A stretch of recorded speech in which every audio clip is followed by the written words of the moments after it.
आम्ही विरोधातले आमदार आहोत, महाराष्ट्राचे नागरिक आहोत. तिथं आम्ही आमच्या लेवलवर जी कुठली माहिती येते ती माहिती घेऊन आम्ही लढत आहोत. खऱ्या गोष्टी लोकांसमोर आम्ही आणतोय. कुठेतरी आता अजितदादांच्या पक्षाची सुद्धा जबाबदारी आहे की तुम्ही सुद्धा सत्तेत आहात, तुम्ही भाजपचा मित्र पक्ष आहात, जसं TDP आहे तसं तुम्ही आहात. तुम्ही तुमच्या लेवलला थोडंसं लढाई लढा, तुम्ही हा मुद्दा त्या ठिकाणी मांडा. अधिवेशनामध्ये पार्लमेंटमध्ये जेव्हा पार्लमेंट चालू होईल 9 तारखेला, तेव्हा विरोधी पक्ष नेता राहुल गांधीजींना भेटून त्यांच्या मदतीने व इंडिया आघाडीचे सर्व घटक पक्ष त्याच्याचबरोबर एकनाथ शिंदे साहेबांच्या पक्षाला सुद्धा आम्ही विनंती करणार आहे, जे NDA बरोबर तिथे आहे, की त्यांनी सुद्धा तिथे मुद्दा मांडावा.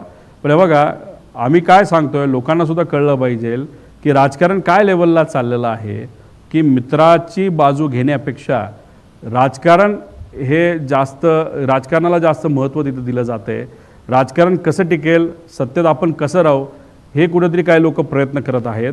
पण आपण विरोधात असलो तरी लोक, पत्रकार, आपण रील करणारे लोक, छोटे छोटे चॅनल चालवणारे लोक, हे मात्र अजितदादांसाठी तिथे लढत आहेत.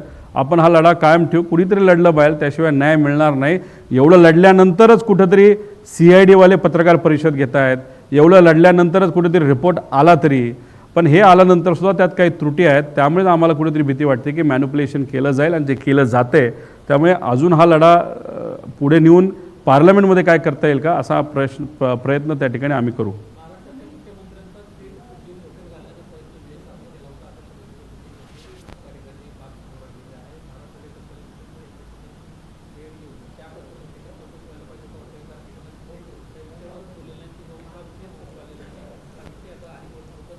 हा विषय लोकांना माहीत नव्हता. हा कदाचित एकनाथ शिंदे साहेबांना माहिती असावा, नाहीतर ते मागे बसले असल्यामुळे कदाचित त्यांना ते सांगितलं नसावं.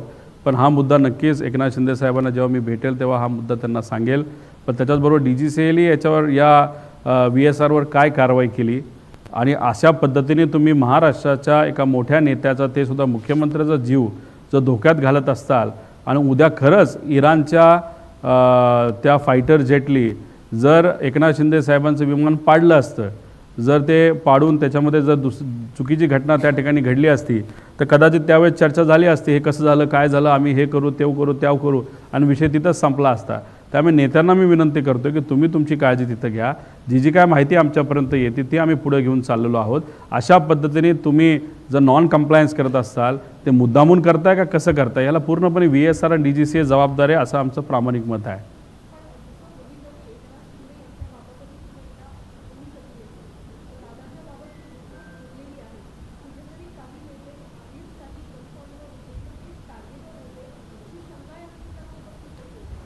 नाही, शंका नक्कीच आहे. तुम्ही जर बघितलं असेल की एकनाथ शिंदे साहेबसुद्धा आता हेलिकॉप्टर घेत असताना चांगल्या क्वालिटीचं घेतात.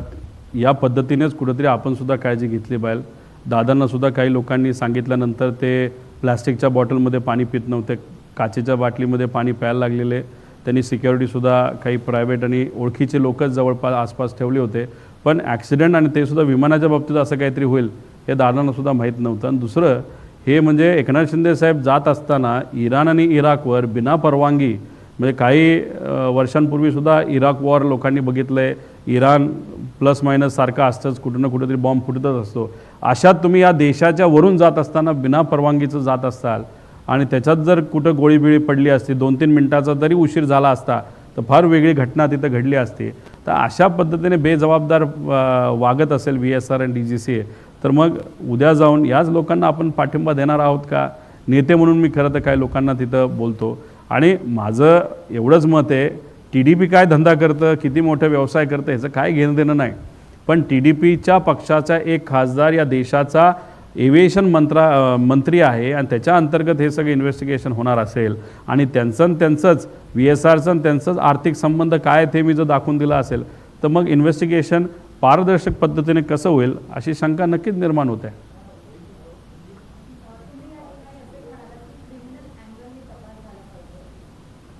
असं फक्त मीच म्हणतो असं नाही. जेव्हा अजितदादांच्या पक्षाला सांगितलं की CBIकडे एन्क्वायरी दिली गेली पाहिजे, CBI हे क्रिमिनल अँगलनीच इन्व्हेस्टिगेशन करतं.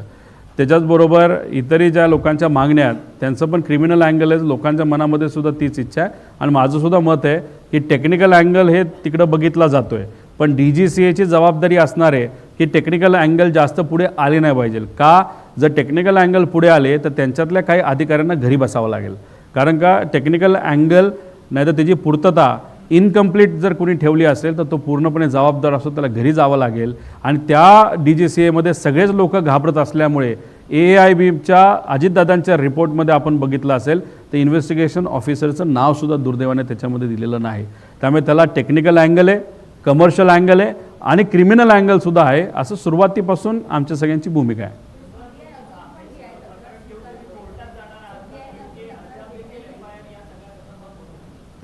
आम्ही काही दिवस थांबेल, सरकारला ती संधी देईल की आमच्या ज्या मागण्या आहेत, आता मी घाटकोपरच्या विषयाच्या बाबतीत तुम्हाला दाखवून दिलं, भेदभाव होतो आहे.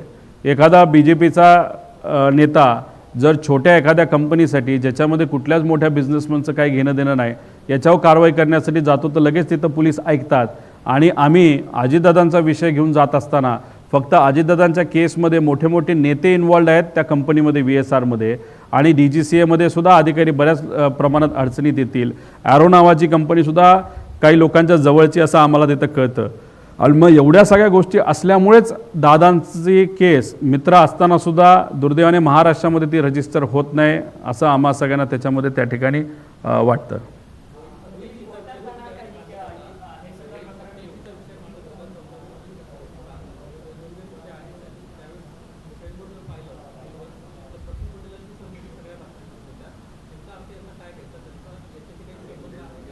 नाही तेव्हा ते मंत्री होते ना, आणि त्यांच्यावर जे काय इन्व्हेस्टिगेशन चालू होतं CBIचं प्रफुल्ल पटेलांवर, ते याच विषयासाठी चालू होतं की याच्यामध्ये कुठंतरी एअर इंडियाच्या खरेदी प्रकरणामध्ये तिथं घोळ झाला आहे, त्यासाठी CBI चालू होतं ना. ते कुठं कंप्लीट झालं आहे अजून? EDचंही कंप्लीट नाही झालं आणि CBIचंही कंप्लीट नाही झालं. आता याच्यामध्ये आमचं एवढंच म्हणणं आहे की ते जर कंप्लीट झालं असतं आणि त्याच्यामध्ये कळलं असतं की हे जे बोईंगचं विमान आहे 8 मॉडेलचं, हे जर प्रॉब्लेमॅटिक आहे, ते आधीच कळलं असतं तर एअर इंडियाला सगळी विमानं ग्राउंड केली असती. ते जे काही CBI इन्व्हेस्टिगेशन ते पुढंच तिथं गेलं नाही, ते बंदच गेलं, फ्रीजमध्ये जाऊन पडलं. आणि याच्यात आमचं एवढंच मत आहे की इन्व्हेस्टिगेशन जसं आम्हाला तुम्ही सारखं बोलवता आमचं इन्व्हेस्टिगेशन करता, तेव्हा सगळ्यांचं इन्व्हेस्टिगेशन करून तुम्ही त्याच्यात पूर्तता केली असती ना, ते इन्व्हेस्टिगेशन पूर्ण झालं असतं तर मग ही घटना घडलीच नसती. आणि ते जे पुस्तक आहे जे लिहिणारा आहे तो त्यावेळेसचा त्या एअर इंडियाचा प्रमुख होता, त्यांनी ते पुस्तक लिहिलं, ते का बॅन झालं, कशामुळे झालं, त्याच्यात काय लिहिलं आहे हे कुठेतरी आता आपल्याला अभ्यासावं लागेल. ते पुस्तक अजूनपर्यंत मला तिथं मिळालेलं नाही.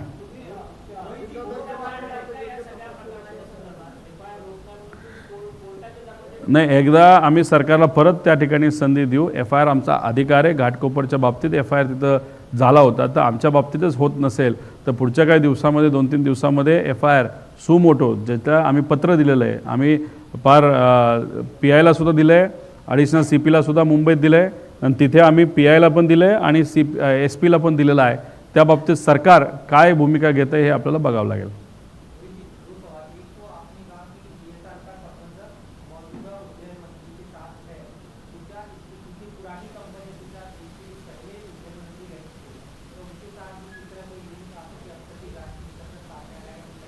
देखो, ये जो इन्वेस्टिगेशन हम कर रहे हैं, हमारे लेवल पे हम इन्वेस्टिगेशन कर रहे हैं. जो जो इन्फॉर्मेशन हमारे पास आ रही है, सब इन्फॉर्मेशन आपके सामने हम नहीं ला रहे स्टेप बाय स्टेप, क्योंकि वो प्रेजेंटेशन बड़ा होगा. अभी तक हम ये नहीं कह रहे कि जो उड़ान मंत्री है, जो एविएशन मंत्री है, वो डायरेक्टली इन्वॉल्व है, लेकिन उनके पक्ष के जो नेता है और उनके रिलेटिव जो है, उनके financial and commercial and personal relationship ये VSR के साथ दिख रहे हैं, ऐसा हम सबका कहना है. अगर वो रिलेशन पर्सनल और कमर्शियल अगर वहाँ पे दिख रहे, ये प्रूव हो रहा है, तो डेफिनेटली हम क्वेश्चन करेंगे कि TDP का जो नेता है, जो आज एविएशन मिनिस्टर है, वो उस पद पे रहना चाहिए क्या? तो डेफिनेटली नहीं रहना चाहिए. एक तो ज़मीन का मुद्दा हमने दिखाया, वो ING वैश्या बैंक जो है वो हमने वहाँ पे दिखाई, उसका रिलेशन कुछ तो दिख रहा है. वो फिनिक्स का मैंने दिखाया, उसके साथ उनकी जो NBFC है उनका रिलेशन हमने वहाँ पे दिखाया, जुबली हिल्स का रिलेशन वहाँ पे दिखाया. और क्या दिखाना है वो ढूंढने की ज़रूरत है. ये देखो, MRO इस कंट्री में 2 है. एक प्रफुल्ल पटेल जी का है, ऐसा मैंने शुरुआत में वहाँ पे बोला था. अभी उनका पार्टनर कौन है वो उनको ही मालूम होगा. और दूसरा है जो किसी और का है, अभी किसी कंपनी ने उसको भी खरीद लिया है. अभी कभी कभार ये जो मेंटेनेंस वाले लोग हैं, तो अभी ये 2 कंपनियां हैं, उसमें से इधर उधर जाते रहेंगे ना. तो इधर से कौन वहाँ पे गया है या इधर से कौन आया है, कौन वो मेंटेनेंस इंचार्ज था, जो इन्फॉर्मेशन हम मांग रहे हैं कौन मेंटेनेंस इंचार्ज था, उसका नाम आप दे दो। अभी तक नाम AIB रिपोर्ट में भी नहीं आया। और FIR जो हम मांग रहे हैं या करना चाहते हैं उसी के कारण करना चाहते हैं, क्योंकि हमको जानना है कि उस विमान का मेंटेनेंस किसने किया था। एक तो मेन मेंटेनेंस किसने किया था, जो कुछ किलोमीटर होने के बाद या आवर्स होने के बाद होता है, और डेली मेंटेनेंस जो बॉम्बे में किया गया था वो किसने किया था, ये सब चीज़ें हमको जाननी है।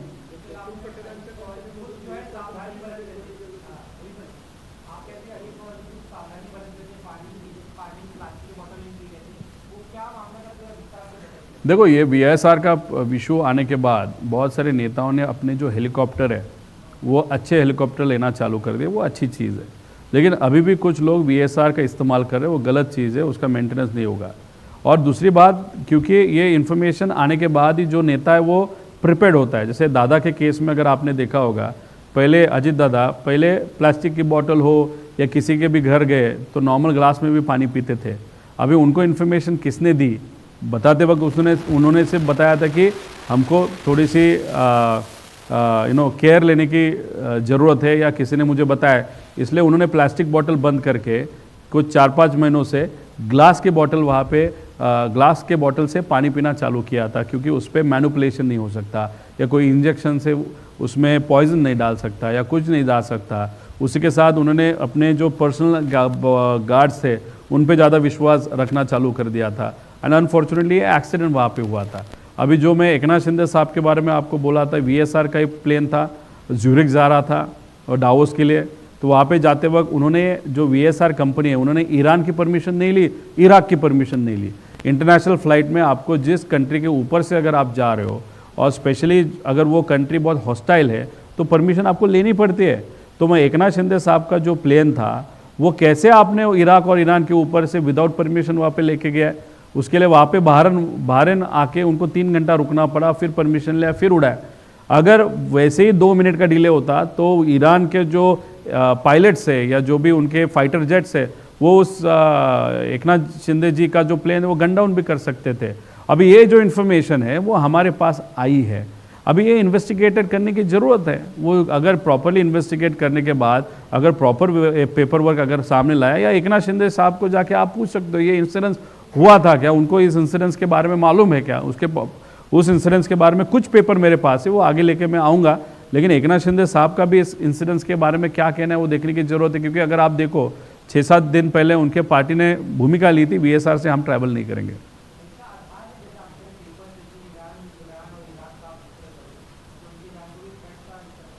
नहीं, देखो, अगर कोई भी बंदा है बाय प्रोटोकॉल या बाय प्रोसेस, अगर आप भारत से ज्यूरिख जा रहे हो, 8 घंटे का फ्लाइट है, आपका प्लेन जो है लेगेसी 600 था शायद, वो लेगेसी 600 4 घंटा आराम से जा सकता है। तो रीफ्यूलिंग बहरीन में होने वाला था जो हुआ, उसके बाद फ्लाइट प्लान देना पड़ता है, मतलब पूरा फ्लाइट प्लान ज्यूरिख तक देना पड़ता है। उन्होंने बहरीन में वो प्लेन रुकाया, फुल किया पेट्रोल, उसके बाद जब उड़ा और ईरान में गया तब वहाँ पे इंटरसेप्ट हुआ, या उनको मैसेज दिया ईरान के डिफेंस ने, बॉस अगर और ज़्यादा रुकोगे तो हमको ये प्लेन गिराना पड़ेगा। दैट मीन्स वो परमिशन नहीं ली थी। अब भाई महाराष्ट्र का मुख्यमंत्री अगर ट्रैवल कर रहा है, ज्यूरिख जा रहा है, महाराष्ट्र के हित के लिए जा रहा है, जाते वक्त अगर फ्लाइट प्लान में आप इंफॉर्मेशन उस देश को अगर नहीं दे रहे हो, अगर उस वक्त कुछ होता तो किस पे ऊपर जिम्मेदारी आप डालते हैं। यहाँ पे हम लड़ तो रहे VSR, DGCA या कोई ऐसा पॉलिटिकल या कमर्शियल व्यक्ति जो इस पे जिम्मेदारी हो सकता है। अजित दादा के केस में वहाँ पे तो केस ईरान पे ठोक देते कि उसने कुछ किया, जैसे वो कभी भी एक आध प्लेन इधर उधर जाता है वो उड़ा देते हैं, वैसे एकनाथ शिंदे जी का प्लेन उड़ा दिया, खत्म विषय, ऐसे भी हो सकता था। तो अभी उसके पीछे क्या है वो इन्वेस्टिगेट करने की भी जरूरत है। हम दादा के लिए तो ट्राई कर रहे हैं, लेकिन उनके बारे में क्या हुआ था वो DGCA या किसी और ने प्रॉपरली इन्वेस्टिगेट करने की जरूरत है, क्योंकि बहुत बड़ा वो इन्वेस्टिगेशन वो ऑपरेशनल फ्लॉ था। अभी वो इंटेंशनल था या गलती से हुआ वो देखने की जरूरत है।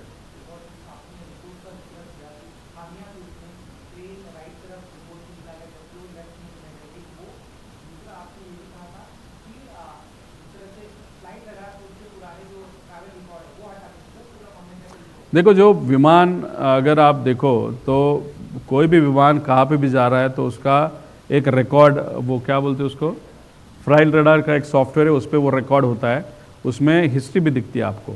लेकिन जब से हम प्रेजेंटेशन लेना चालू कर दिए तब पूरी हिस्ट्री, दादा के फ्लाइट का भी, दादा का फ्लाइट का एक्सीडेंट हुआ है तो उसकी हिस्ट्री निकालने की कुछ ज़रूरत है क्या, तो नहीं, तो वो हिस्ट्री निकाल दी, बाकी सब प्लेन की हिस्ट्री वहाँ पे निकाल दी। अभी किसी को पता नहीं चलता कौन सा प्लेन कहाँ पे वहाँ पे जा रहा है।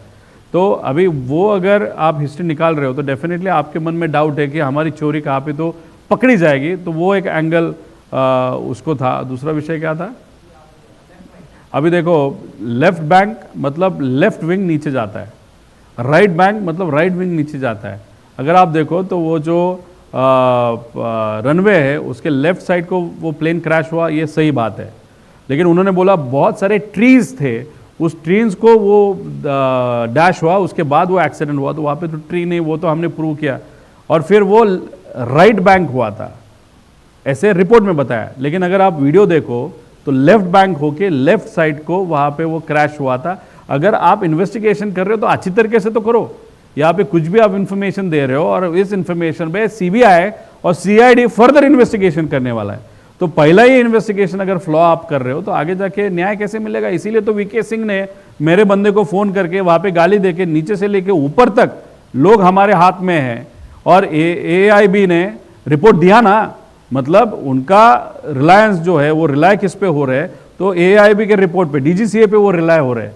इसलिए हमारा कहना है कि इंटरनल कमेटी 11 के अंतर्गत वो रिसर्च नहीं होना चाहिए, वो 12 के अंतर्गत चाहिए, और हमारी भी इन्वेस्टिगेशन वैसी होनी चाहिए, एक अलग बॉडी के माध्यम से, एक अलग बॉडी वहाँ पे करके।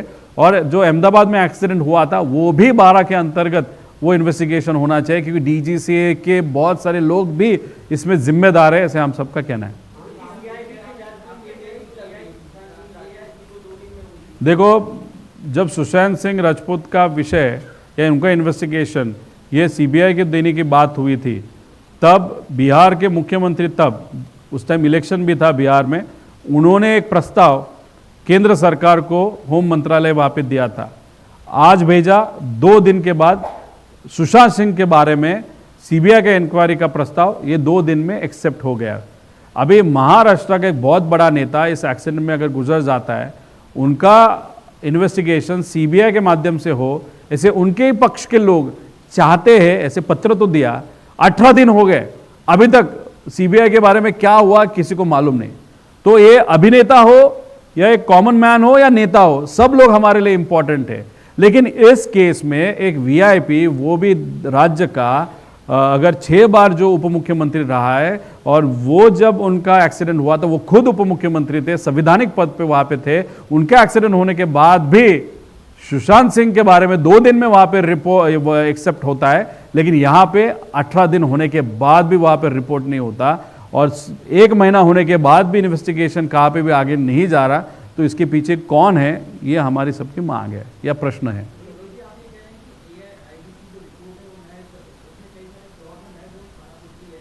सिर्फ दिखाने के लिए वो है, उसमें बहुत सारी डिस्पेरेंसीज है, वो आपको हमने बताई, उसके बारे में क्या करना चाहिए वो भी हमने बताया था।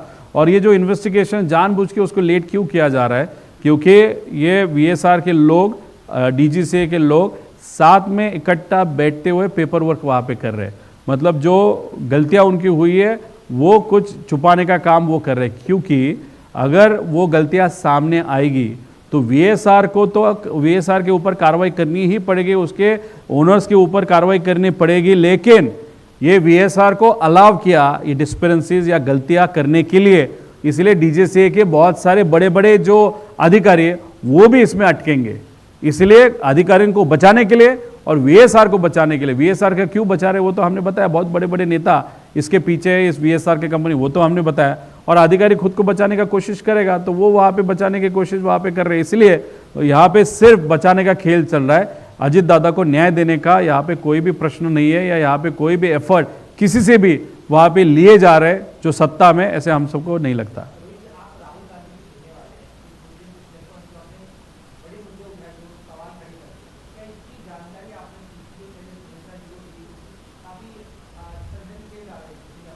देखो, जय पवार इस केस को बहुत नज़दीक से देख रहे हैं, उन्होंने खुद वहाँ पे ट्वीट किया था एक ऐसा वीडियो जो हमारे पास था, हम प्रेजेंटेशन करने वाले थे, लेकिन उनके पास वो पहले, मेरे से पहले था, तो वो प्रेजेंटेशन फिर उनके बाद मैंने वो वीडियो उनके सोशल मीडिया अकाउंट से ले लिए जो आपको दिखाया था, उस पर कुछ डिटेल्स वहाँ पे। जय पवार वहाँ पे प्रयत्न कर रहा है। जय पवार कौन है? सुनेत्रा काकी के बेटे हैं, तो उनके लेवल पे वो प्रयत्न कर रहे हैं। मतलब उसके बारे में इंफॉर्मेशन डेफिनेटली पार्थ को भी होगी और काकी को भी वहाँ पे होगी, और वो तो सत्ता में, वो उनके माध्यम से फॉलोअप उनके लेवल पे करेंगे। उनको जाके खास बात जाके मैं कुछ फॉलोअप क्या करूँगा? अभी मीडिया के माध्यम से तो उनके ऊपर, उनके यहाँ तक वो इन्फॉर्मेशन पहुँची होगी। मैं मेरे लेवल पे वहाँ पे प्रयत्न करूँगा। मैं तो विरोध में हूँ, तो इंडिया आघाड़ी के लोगों के साथ में बैठ के बात करके उनके माध्यम से इसको न्याय मिले, वो कोशिश मैं करूँगा। वो तो सत्ता में है, तो सत्ता का इस्तेमाल करके दादा को न्याय मिलने के लिए सत्ताधारियों के माध्यम से उन्होंने प्रयत्न करे। सबने प्रयत्न करने के बाद राजनीति बाहर रख के ही इस पे कुछ हो सकता है, ऐसे मुझे लगता है।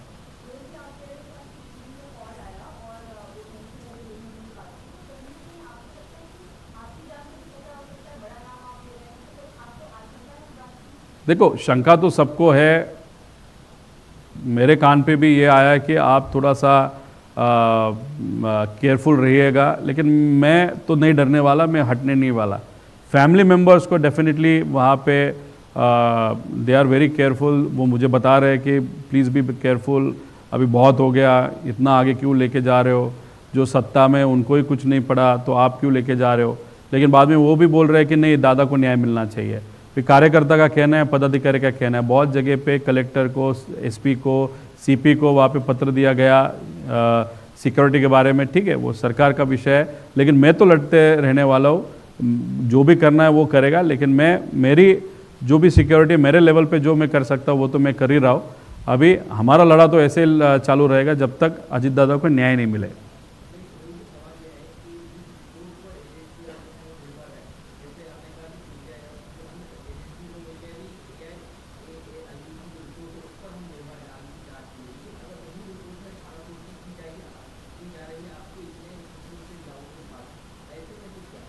देखो, सेक्शन 3 जो AIB का रिपोर्ट होता है, सेक्शन 3 के अंतर्गत अगर आपने देखा तो वहाँ पे उन्होंने वो इन्वेस्टिगेशन इसलिए करते हैं कि इस एक्सीडेंट में क्या हुआ, वो क्रिमिनल एंगल से या लाइबिलिटी किसी के ऊपर डालना है, उस एंगल से वो इन्वेस्टिगेशन नहीं करते। आगे जाके ये एक्सीडेंट नहीं होना चाहिए, इसलिए वो इन्वेस्टिगेशन करते हैं। CID के साथ बात करने के बाद उनको हमने बहुत सारे प्रश्न पूछे, ये इन्फॉर्मेशन दी, वो इन्फॉर्मेशन दी, ये डॉक्यूमेंट दिया, वो डॉक्यूमेंट दिया। उन्होंने बोला AIB का रिपोर्ट आने दो, फिर उसके बाद ही हम इन्वेस्टिगेशन को आगे लेके जा सकते हैं। अगर AIB ये DGCA के अंतर्गत आती है, और DGCA अगर ये मंत्रालय एविएशन के अंतर्गत आता है, अगर मंत्री का बहुत बड़ा उसका नेता अगर VSR के साथ कमर्शियली और पर्सनली इन्वॉल्व है, तो कैसे वो नेता या मंत्री अपने DGCA को, AIB को बोलेगा कि ये पारदर्शक पद्धति से या ट्रांसपेरेंट पद्धति से इन्वेस्टिगेशन होना चाहिए? हमारा डाउट है। इसलिए ये DGCA के माध्यम से कुछ नहीं होने वाला। AIB का रिपोर्ट है, उसमें बहुत सारी त्रुटियाँ हमने वहाँ पे दिखाई, तो रूल 12 के अंतर्गत एक अलग कमेटी बना के ही इन्वेस्टिगेशन ये प्रॉपरली हो सकता है। और 12 रूल के अंतर्गत हम बाहर के इन्वेस्टिगेशन एजेंसी को भी इसमें इन्वॉल्व कर सकते हैं। सिर्फ हमारी ये मांग है, ऐसे नहीं। एयर इंडिया का जो विमान यहाँ पे अहमदाबाद में एक्सीडेंट हुआ था, वहाँ पे भी 200-300 लोगों की मौत हुई थी। उनके लोगों का भी कहना है कि 12 रूल के अंतर्गत ही ये इन्वेस्टिगेशन होना चाहिए। ठीक है, थैंक यू।